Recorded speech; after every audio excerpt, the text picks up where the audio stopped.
Ryan Seacrest here. When you have a busy schedule, it's important to maximize your downtime. One of the best ways to do that is by going to ChumbaCasino.com. Chumba Casino has all your favorite social casino games like spin slots, bingo, and solitaire that you can play for free for a chance to redeem some serious prizes.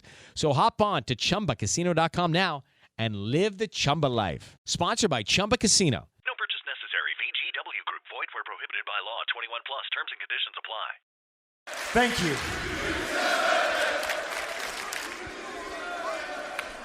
But that's not the favor that I'm owed. If it's happening in professional wrestling, we're breaking it down. The matches, the moments, the rumors, and yes, even the hot takes. This is Pro Wrestling Focus. No nonsense, no wasted motion, just pure wrestling talk. Now, here's your host, Cody Springer. Welcome back to Pro Wrestling Focus. Before we dive into everything that went down over the past week and on Monday, I want to take a moment to acknowledge the severe weather outbreak that impacted several states across the U.S. yesterday. Tornadoes tore through Tennessee, Missouri, and my home state of Indiana, leaving a path of destruction. While I was fortunate to be unaffected, only experiencing heavy rain, thunder, and lightning, I know many others weren't as lucky. Tragically, lives were lost, and my deepest condolences go out to the families who are grieving. My thoughts are with everyone affected as they begin to deal with the difficult process of rebuilding.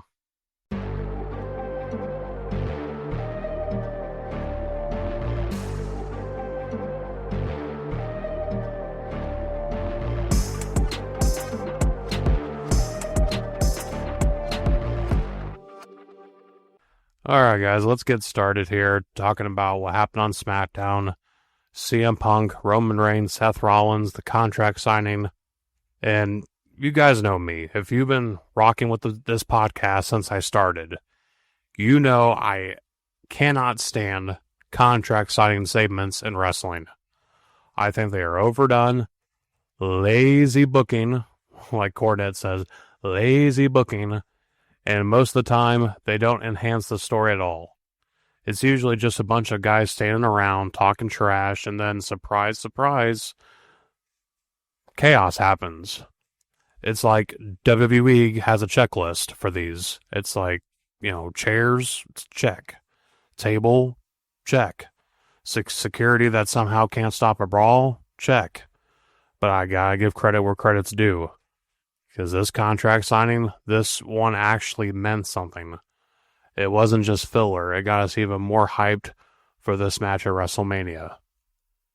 Let's start with Seth Rollins and Roman Reigns because these two have so much history, and that history is why this match matters. Seth wanted to bring up the Shield to remind Roman that their history goes back further than his tribal chief persona. But what does Roman do? He shuts that down immediately. Roman basically said, the Shield died a long time ago. And look, I get it. Roman doesn't want to live in the past. He sees himself as the guy in WWE. But here's where things got even more heated. Roman basically said that he's done all the work to get WWE to where it is today. Not just himself, not just the bloodline, but the entire company. He took credit for the reason why Raw is on Netflix. And that part, that pissed Seth Rollins off. Because let's be real, Seth has carried this company too. The man has been a workhorse. He's been in title matches. He's been on every show.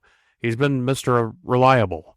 But Roman just dismissed all of Seth's accomplishments because, he thinks they mean nothing. And honestly, if you look at the stats, Roman kind of has a point. So let's break it down. Both have been world champion multiple times. Both have won the Royal Rumble. Both have main evented WrestleMania. But here's where the numbers don't lie. Roman has main evented WrestleMania 9 times. 9. Seth twice. Look, Seth Rollins is great. He has a Hall of Fame career resume, but Roman has had one of the most dominant runs in modern WWE history. Whether you love him or you hate him, you can't deny that Roman Reigns' name has become synonymous with WrestleMania main events. But now, let's get to the biggest moment of the segment. CM Punk finally signing the contract.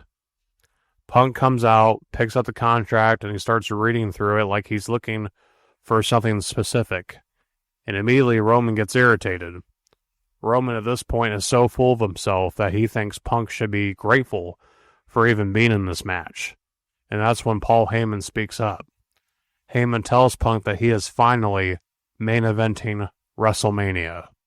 And I gotta say, this was a moment.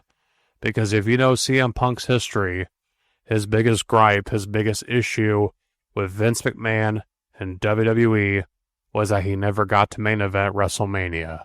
That was the one thing Punk always wanted. But now, he's got it. And to me, this isn't just well-deserved, it's long overdue. CM Punk should have main evented WrestleMania years ago. But because of Vince McMahon and all the politics back then, it never happened. But now, it's happening. And Seth Rollins, he's furious. Seth made it clear the main event of WrestleMania is sacred. And in his mind, Punk doesn't deserve it. And you can kind of see where Seth is coming from. Punk wasn't here for the last 10 years. Seth was. Seth put in the work, but Punk doesn't care. Punk didn't listen to a word Seth said because to him, this is just destiny. Then we get to the best part of the entire segment. Roman tells Punk, you need to thank me. You need to acknowledge your tribal chief. And Punk, he sarcastically thanks Roman, but then drops the bombshell. That's not the favor that I'm owed. And suddenly we all realize there's still something bigger at play. So now the biggest question is, what is the favor? I have two theories. Theory number one, and this is the most obvious one, Paul Heyman turns on Roman Reigns. Let's be real, Heyman's loyalties have been teased for a while now. He's been uneasy around Roman. He's been extra careful with his words, and he has a long history with CM Punk. Could the favor be that Heyman is betraying Roman and siding with Punk? Theory number two, and this is a huge, CM Punk uses the favor to get into the WWE title match. And people might be thinking, like, how is that even possible, Cody? Like, it's already set, Cody Rhodes and John Cena are already set. You remember Punk's promo on Raw a few weeks ago? He said he was robbed at the Rumble. He was robbed at Elimination Chamber. He wants a shot at the WWE Championship. What if the favor gets him into Cody Rhodes versus John Cena? Imagine this, WrestleMania 41, Night 2, Cody Rhodes versus John Cena versus CM Punk. It would be absolute chaos. And I honestly wouldn't put it past Punk to do it. And he main events WrestleMania on both nights. Hey, it's Ryan Seacrest. Life comes at you fast, which is why it's important to find some time to relax. A little you time. Enter Chumba Casino. With no download required, you can jump on anytime, anywhere for the chance to redeem some serious prizes. So treat yourself with Chumba Casino and play over 100 online casino-style games, all for free. Go to ChumbaCasino.com to collect your free welcome bonus. Sponsored by Chumba Casino. No purchase necessary. VGW Group. Void where prohibited by law. 21 plus. Terms and conditions apply.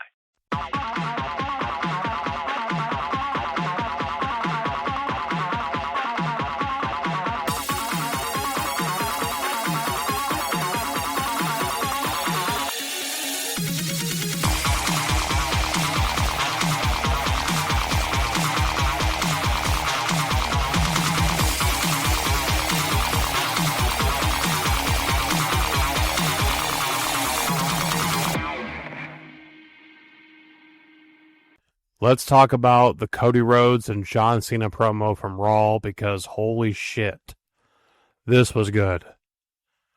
Cody cut Cena off before he could even get a word out. That's how you set the tone. Usually when Cena steps into the ring, the world listens. He commands the room. But not this time. Cody wasn't going to let him dictate the conversation. He took control, and that immediately made this segment feel different. Then we got one of the most shocking lines of the night. Cena telling Cody that he was going to bury him. Now, if you followed wrestling for the last 2 decades, you know that John Cena has constantly been accused of burying talent. From the Nexus to Bray Wyatt to countless others. The conversation around Cena has always been that he made sure no one ever got over at his expense. And here he is, fully embracing it. Cena didn't deny it. He didn't try to spin it. He just flat out said, "I'm going to bury you." That is next level psychological warfare. This isn't just about beating Cody at WrestleMania. Cena wants to mentally break him. And then Cody came back with the wildest line of the entire night. "John, you got more dick in your promo than you do in your jorts." Wait, what? WWE is really out there pushing the boundaries. And if that wasn't enough, Cody followed it up with, "John, you're still my hero, but you're a piece of shit." At this point, it's clear that the PG era is basically dead. Sure, they still call themselves a PG product, but let's be real. I feel like they're leaning into a soft TV-14 product. We're getting more blood, we're getting more cursing, we're getting more intensity. And look, I don't need every promo to be edgy to enjoy wrestling. But when it's done right, it adds to the drama. In this segment, they nailed it. And then Cody dropped the final bomb. "At least I was never told by the fans that I can't wrestle." And you could see it, that line hit Cena deep. For years, the Cena can't wrestle criticism followed him everywhere. Fans chanted it, wrestlers took shots at him, and Cody bringing it up here, that was personal. Cena tried to walk away, but he faked it. He turned around, acted like he was going to attack Cody, only to eat a crossroads. Cena was laid out. Cody stood tall. This was a statement. This isn't 2013. Cena isn't steamrolling his opponents anymore. Cody isn't playing around. He's stepping up and showing that he belongs.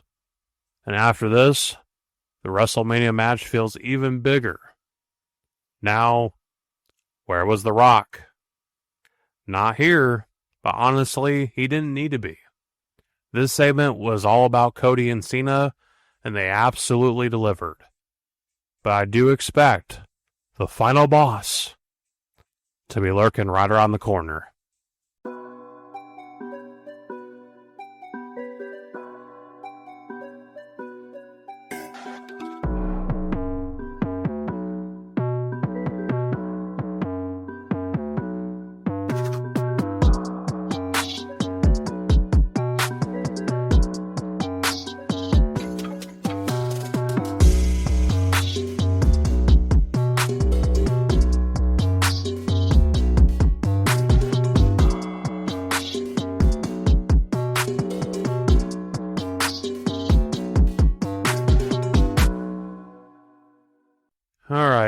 Let's get into Io Sky versus Rhea Ripley for the Women's World Championship with Bianca Belair as a special guest referee.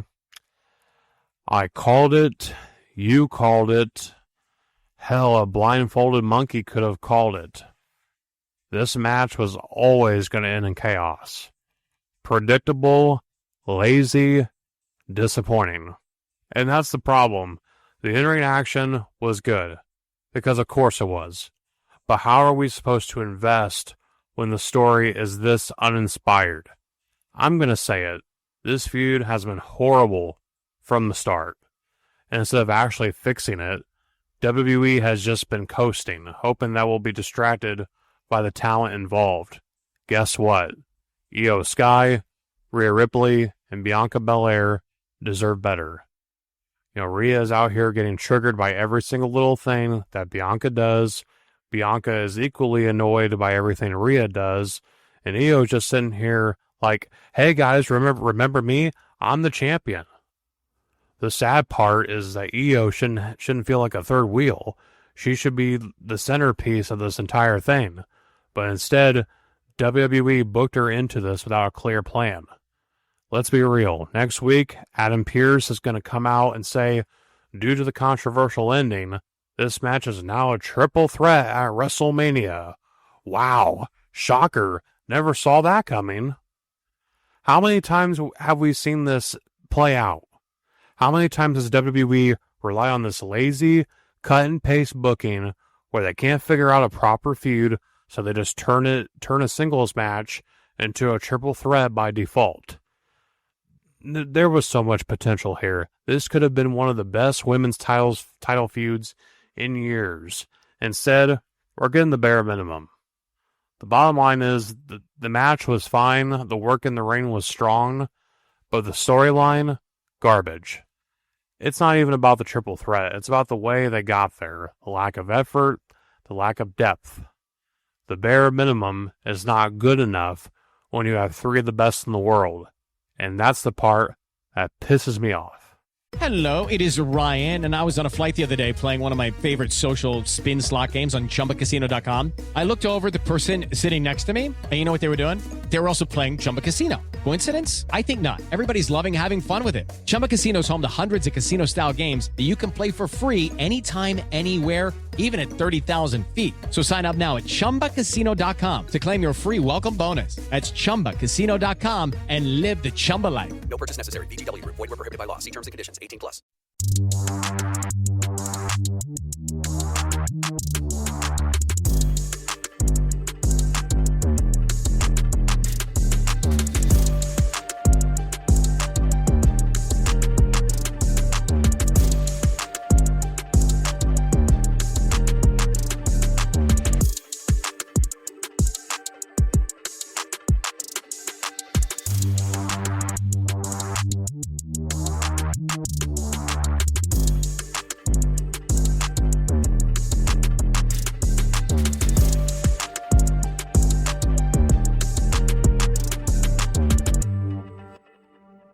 All right, let's talk about Gunther versus Jimmy Uso from Raw.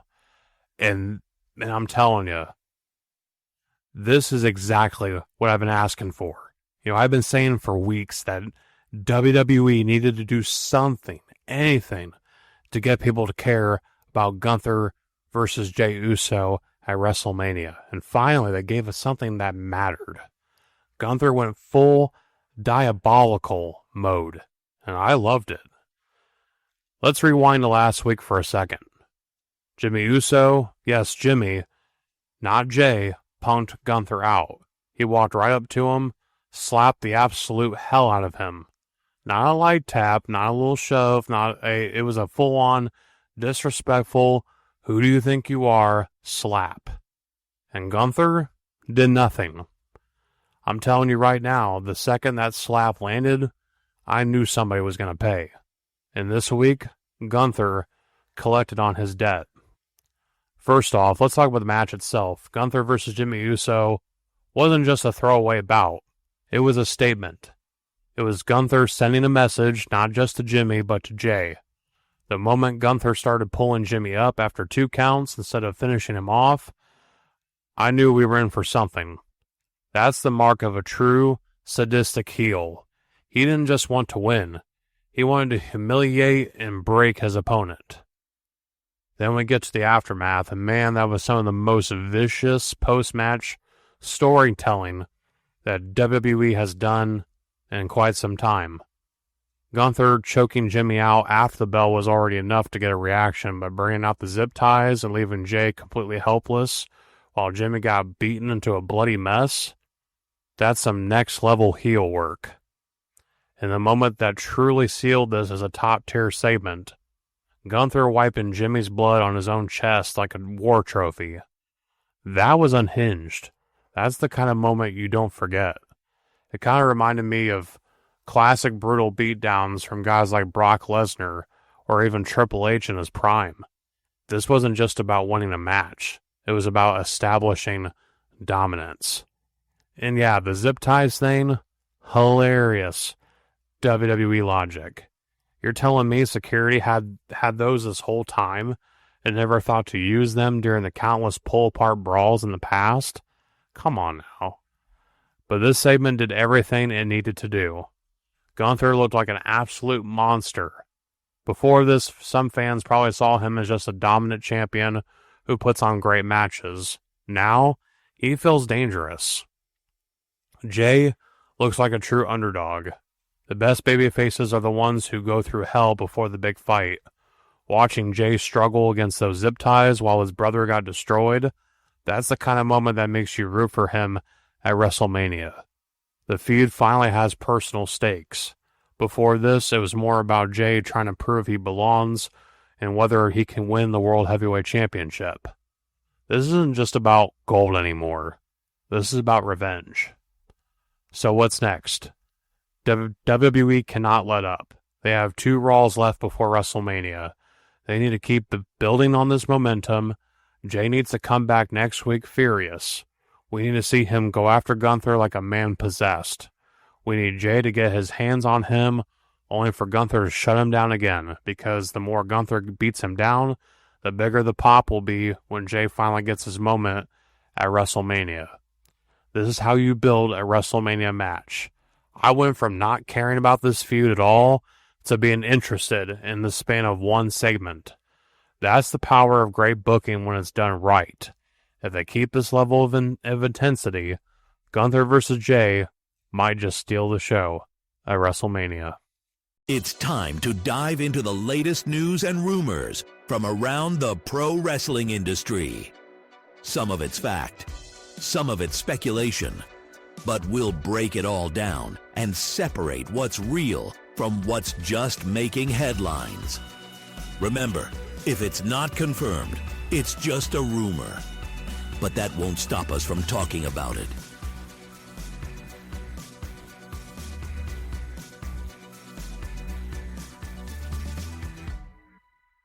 This is one of those things I can't believe I even have to talk about.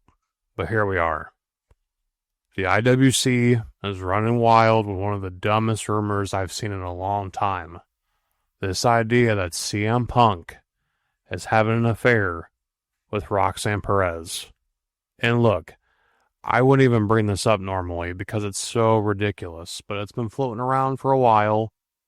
And now we've got people like the X account which is at Anti-Woke Wrestle, making some wild accusations. Here's what they posted. Roxanne Perez and CM Punk are most definitely hooking up. If you've ever been in a relationship in your life, you know the signs. Becky Lynch, you should have stood on business. You have been around and see how these WWE role models really behave behind the scenes. CM Punk is nothing but a predator on these young ladies. Change my mind. What the hell? That's an insane take, and it's so wrong. Now, where did this nonsense even come from? A few weeks ago, Becky Lynch made a post pointing out that CM Punk and Roxanne had matching ring gear at Elimination Chamber. But here's the thing. That was just playful banter to enhance the Seth Rollins Punk storyline. It was nothing more than Becky stirring the pot for fun. She deleted the post, probably realizing that some people would take it way too seriously and twist it into something that it wasn't. And guess what? They did. So now you've got people running with this, trying to turn it into some huge scandal. But let's get real here. This is total nonsense. CM Punk has been married to AJ Lee for a long time. He loves her. I've seen how he talks about her in interviews.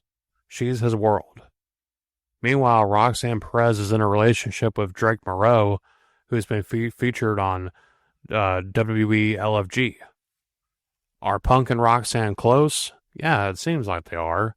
But from everything we've seen, it's a mentor-mentee relationship, not a romantic one. Punk is a veteran in this business Roxanne is one of WWE's brightest young stars. But people need to stop taking every little interaction and turning it into some crazy affair scandal. And honestly, people need to grow up. Fans have this weird obsession with fantasizing about wrestlers' personal lives, and it's just gross. Who they date, who they sleep with, who they spend time with, that's their business, not ours. Unless they put it out there publicly, it's not our place to speculate. At the end of the day, this is just another bullshit rumor that got out of control. CM Punk is not cheating on AJ Lee. Roxanne Perez is not sneaking around with Punk. And the people who keep pushing this nonsense, they need to log off, go outside, and touch some grass.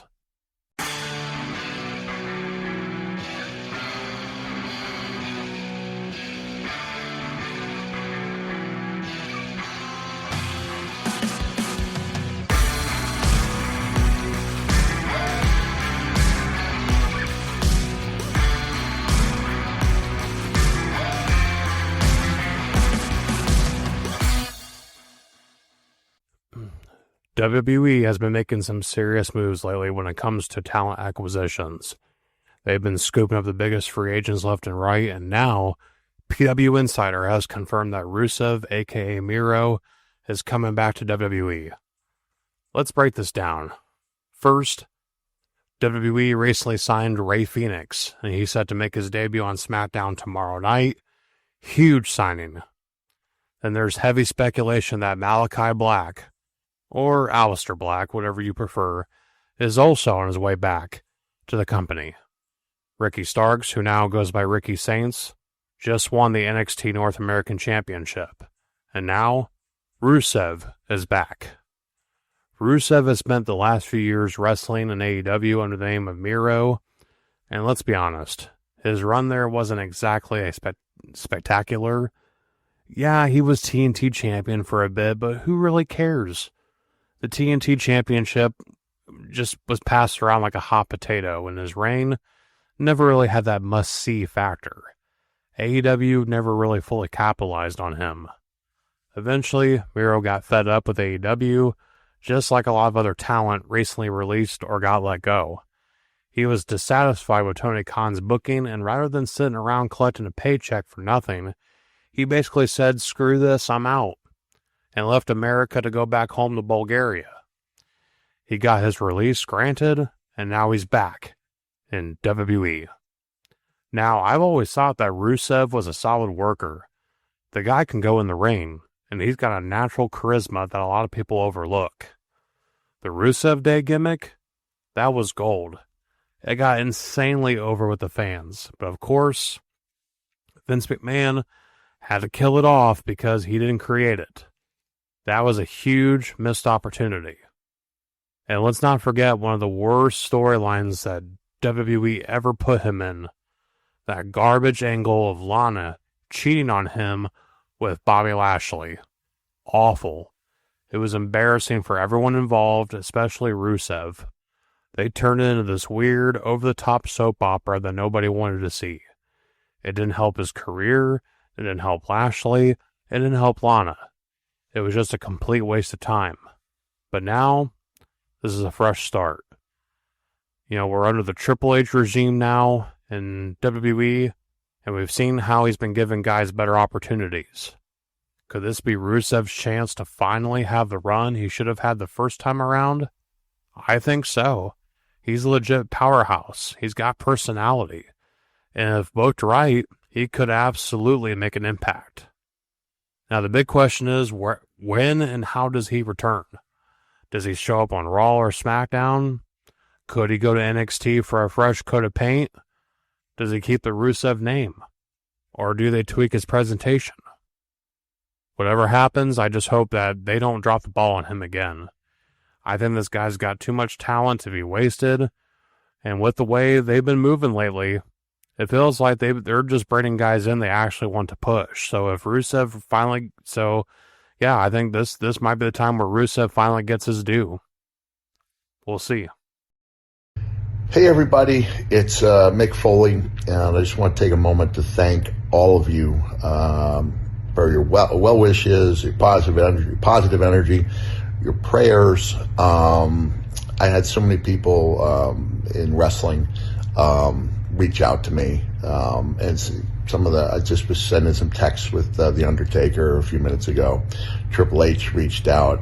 It's been a pleasure, really, to have had some of the biggest stars in wrestling and Al Snow reach out to me. That never gets old. I'm going to be honest, though. I'm banged up. I feel like a truck has run over me. I'm propped up against about 7 pillows. But looking at that accident and looking at that car, I don't think anyone would predict that the guy in that car would come out of it with soft tissue damage. It's pretty, I don't want to say miraculous, but I'm feeling really fortunate right now. And I will not be missing any of my dates. I'll be in Texas this weekend. I'll be traveling to New Mexico, Arizona, of course, on to WrestleMania. And again, I just want to thank everyone, assure you that it was not an April Fool's joke. I'm very grateful, very sore, but thankful for all of you. Have a nice day. 2 days ago, WWE Hall of Famer Mick Foley was involved in a serious car accident. And from the looks of it, his car was completely totaled. We're talking absolutely destroyed. But thankfully, Mick is okay. He's dealing with body soreness and a minor concussion. And while that's never good, especially considering how many concussions he's already suffered throughout his career in the ring, the most important thing is that he made it out alive. Car crashes are terrifying. I've been in one before, and let me tell you, it's one of the scariest experiences you can go through in life. That feeling of helplessness in those few seconds when you realize you've lost control, unreal. That's why it's so crucial to always drive safely and be aware of your surroundings on the road. Mick Foley is someone I grew up watching. I have immense respect for what he put himself through for this business. Nobody sacrificed their body more than he did. The man was thrown off the Hell in a Cell, took unprotected chair shots to the head, got choke slammed through the cell, wrestled in barbed wire matches. You name it, he's endured it. And despite all of that, despite his body being beyond broken, he still finds ways to give back to the fans. The fact that he's still planning to push forward with his scheduled appearances after this, that says everything about the kind of person that Mick Foley is. He doesn't have to do this. He could easily take the time off to recover, and no one would fault him for it. But that's just who Mick is. He's always been about giving back, always about showing appreciation to the fans. At the end of the day, I'm just glad he's okay. The wrestling world has lost too many legends too soon, and I don't even want to think about what could have happened if things went the other way. Get well soon, Mick.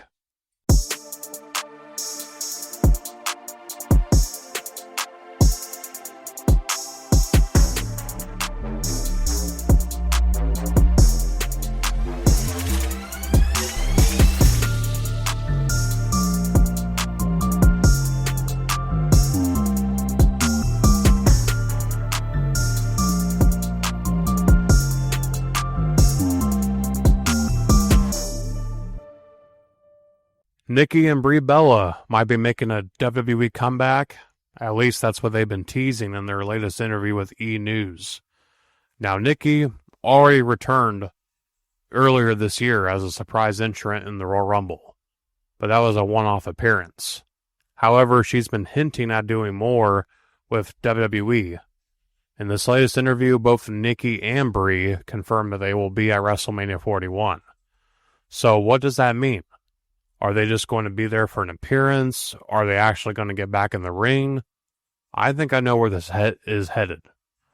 I would not be surprised if the Bella twins end up facing Liv Morgan and Raquel Rodriguez for the WWE Women's Tag Team Championships at WrestleMania. It just has that impromptu, out of nowhere feel to it there are only 2 weeks left until WrestleMania. And if WWE were going to build to a proper feud, we probably would have seen some indication by that of that by now. They could be building something up last minute, but I wouldn't be shocked if it just happens as a surprise match on either night 1 or night 2. Now let's be real, the Bella Twins are a divisive topic in the wrestling world. Some people respect what they did for the women's wrestling, while others feel they weren't as talented as today's roster, and you know what? That's a fair assessment. The women we see today, Becky Lynch, Charlotte Flair, Bianca Belair, Rhea Ripley, Io Sky, Bayley, they're just on a whole different level when it comes to in-ring ability. But at the same time, you cannot deny the impact that the Bella Twins have had. Whether people love them or hate them, they're recognizable names. They were a part of an era where the women's division in WWE was still treated like an afterthought. 2 to 5 minute matches, barely any real stories, no real opportunities, and yet they stuck around long enough to be there when they finally started taking women's wrestling seriously. They competed in the first ever Women's Royal Rumble, and they were still active when WWE's Women's Revolution started gaining momentum. So am I personally excited about them potentially wrestling at WrestleMania? Sure. As long as it's done right and not treated like some joke. I'm all for it. If Liv and Raquel get a solid win, it helps legitimize the tag team titles. And if the Bellas do end up wrestling, it'll be a nostalgia moment for longtime fans. I guess we'll have to wait and see what happens.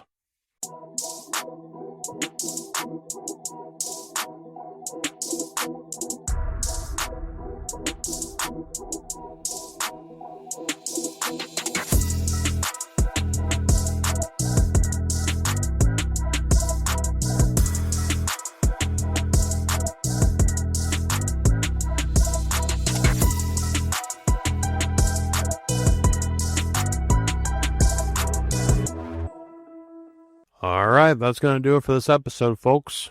WrestleMania is right around the corner, and the past few weeks have taught us anything. It's that things are only going to get crazier from here. We've got matches taking shape, shocking moments unfolding, and just enough WWE logic sprinkled in to make us all question our sanity. But before I wrap things up, I have something to get off my chest. Wrestling fans, y'all gotta chill. Seriously, the way some of you speculate on wrestlers' personal lives, it's like you're auditioning for CSI WWE. It's just ridiculous. Let me remind you, none of us are living their lives. None of us are taking bumps in the ring, traveling city to city, or getting put through tables on a weekly basis unless you got some kind of weird office job. We are fans, not private investigators, and we do not have the right to dissect every little thing these wrestlers do outside the ring.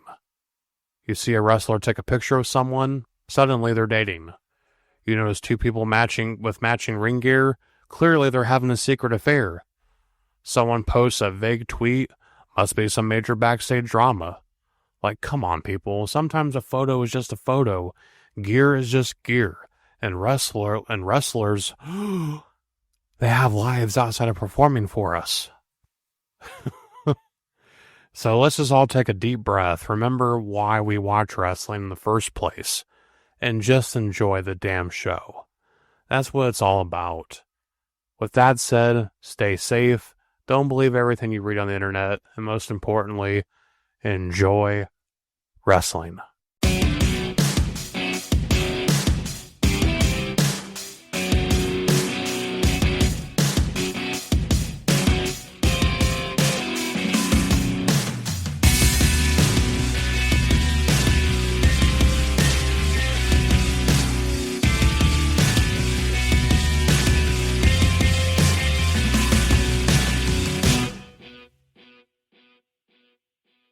Step into the world of power, loyalty, and luck. I'm gonna make him an offer he can't refuse. With family, cannolis, and spins mean everything. Now, you wanna get mixed up in the family business. Introducing The Godfather at ChumbaCasino.com. Test your luck in the shadowy world of The Godfather slot. Someday, I will call upon you to do a service for me. Play The Godfather, now at ChumbaCasino.com. Welcome to the family. No purchase necessary. VGW Group. Void where prohibited by law. 21 plus. Terms and conditions apply.